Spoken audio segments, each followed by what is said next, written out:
Big boss के घर में अब बहुत बड़ी लड़ाई हुई है। ये लड़ाई ईशान और राजीव के बीच हुई, लेकिन इसके पीछे करण कुंद्रा का क्या हाथ है, मैं हिना कुमावत फिल्म विंडो पे आपको बताऊंगी।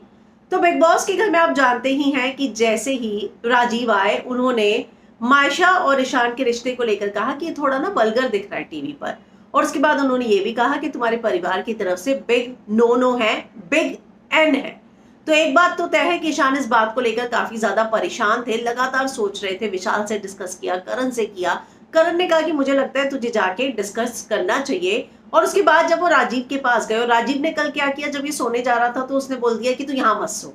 तो ईशान को जो है इस बात का गुस्सा आ रहा था कि तुम कौन होते हो मुझे बार बार ये बोलने वाले, मैं क्या करूं क्या नहीं। और घर वालों पर भी ईशान परेशान हुए और कहा कि कोई मुझसे ये नहीं पूछेगा कि मुझे एक हफ्ते में प्यार कैसे हो गया है। मेरा मन करता है कि मैं रो, मैं लड़का हूं इसलिए रो नहीं पाता, लेकिन आप लोगों ने मुझे बहुत तंग कर दिया है, आप ये सारी बातें मत कीजिए। तो वो ईशान जो है वो राजीव के पास जा रहे थे चीजों को क्लियर करने के लिए, लेकिन राजीव जो है उन पर चढ़ बैठे। और उसके बाद उसने कहा कि तुझे घर वाले भड़का रहे हैं, मायशा भड़का रही है। तो ईशान ने कहा मायशा मेरी गर्लफ्रेंड है, उसका तो साथ में दूंगा ही ना। और अगर मैं उसे पसंद करता हूं तो मेरी फैमिली को भी अगर वो पसंद नहीं है, मैं केयर नहीं करूंगा। तो एक बात तो तय है कि ईशान और राजीव में बहुत बड़ा झगड़ा हुआ है।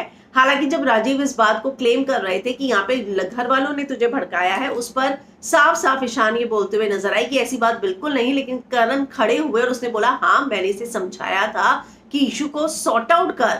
जिस पर राजीव बोलते हैं कि मैं तेरा 2 साल से दोस्त हूं। तो शमिता राजीव पर भड़की कि ईशान की गर्लफ्रेंड है मायशा, वहां पर दोस्ती नहीं, अपनी गर्लफ्रेंड के लिए वो स्टैंड लेगा या तेरे लिए लेगा, तो इसको ऐसी सिचुएशन में क्यों डाल रहा है। तो आज घर में बहुत झगड़ा हुआ है। ईशान जब राजीव से बात करने गए तब करण और शमिता भी भड़के हैं और उनके भी आपस में कई झगड़े हुए। तो एक बात तो तय है कि ईशान इन चीजों से परेशान हो गया है कि बार बार ये सवाल क्यों उठता है कि उन्हें 7 दिन में प्यार कैसे हुआ।